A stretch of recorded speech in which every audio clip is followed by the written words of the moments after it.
নমস্কার বন্ধুরা, আজকে দেখো আমি বানাবো ছোট্ট পোনা মাছের তরকারি। খেতে ভীষণ সুস্বাদু আর খুব হালকা মশলার তরকারি। তো পুরো রেসিপিটা তোমরা দেখো। এবার মাছ ভাজার জন্য আমি কড়াইতে সর্ষের তেল নিয়ে নেব।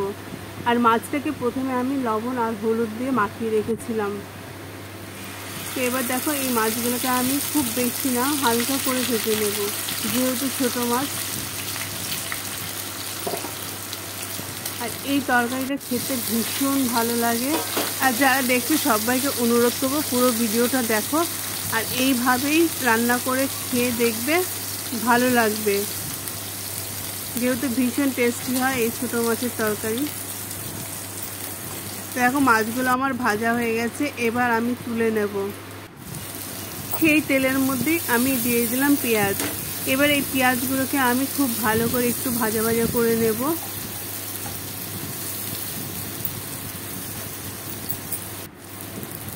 এবার দেখো পেঁয়াজটা আমার হালকা মজে গেছে, তো আমি দিয়ে দেবো আদা রসুন বাটা। আবার একটু আমি নাড়াচাড়া করে নেব। নেওয়ার পর দিয়ে দেবো এবার স্বাদ মতো লবণ। যেহেতু আমার মাছে লবণ ছিল ওই জন্য আমি এখানে অল্পই লবণ দিলাম। তো এবার দেখো আমি দিয়ে দিচ্ছি হলুদ গুঁড়ো, লঙ্কার গুঁড়ো, জিরে গুঁড়ো, ধনিয়ার গুঁড়ো, সব অল্প অল্প পরিমাণেই দিয়েছি যেহেতু অল্প রান্না। এবার দিয়ে দেবো অল্প একটু জল মশলা কষানোর জন্য। তো মশলাটাকে আমি খুব ভালো মতো কষিয়ে নেব। আমি সবসময় বলে থাকি যত ভালো মশলা কষাবে ততই তরকারি টেস্টি হবে। তো দেখো আমি দিয়ে দিলাম আলু বেগুন। এবার এই আলু বেগুনটাকে আমি খুব ভালো করে কষিয়ে নেব।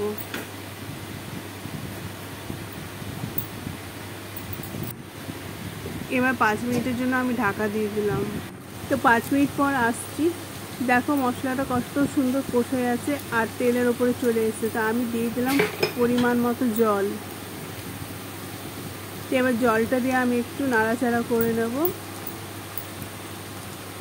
নেওয়ার পর আবার ঢাকা দিয়ে দেব। তো দেখো ফুটে উঠেছে তরকারিটা। তো আবার একটু নাড়িয়ে দেব, একটু ঢাকা দিয়ে দেবো যাতে আলুগুলো গলে যায়। আবার 10 মিনিট পরে খুললাম।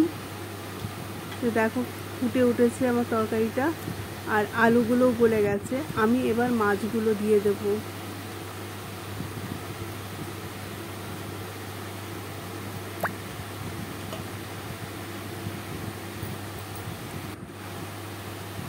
তো এবার আমি দিয়ে দিলাম টমেটো আর কাঁচা লঙ্কা। যে যেমন ঝাল খেতে পারো সে সেরকম পরিমাণে কাঁচা লঙ্কা চিড়ে দেবে।